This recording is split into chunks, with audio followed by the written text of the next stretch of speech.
Baca Mutiara Bangsa bukan hanya sekedar tempat untuk membaca loh pemirsa, tapi penuh dengan ruang kreativitas dan juga pengenalan budaya.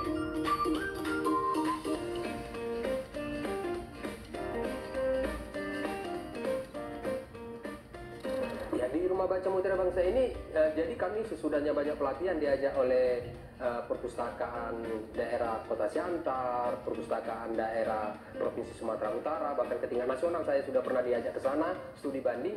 Ternyata literasi di rumah baca ini atau taman bacaan ini bukan hanya sekedar membaca. Itu namanya ada inklusi sosial. Inklusi sosial ini ternyata berkembang. Berkembangnya membuat seni kreatif atau membuat kegiatan di rumah baca.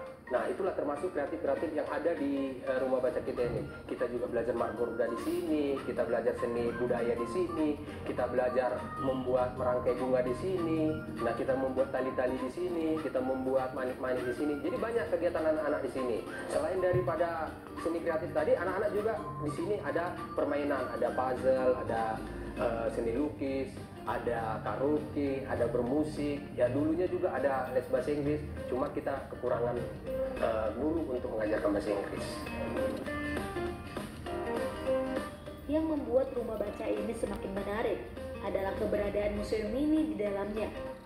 Beragam koleksi seperti mata uang kuno, perangko, hingga kamera antik menjadi sarana pembelajaran sejarah yang menyenangkan bagi anak-anak.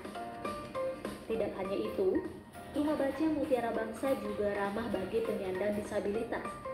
Tersedia buku braille khusus bagi teman-teman tunanetra, agar semua anak bisa menikmati literasi tanpa batasan.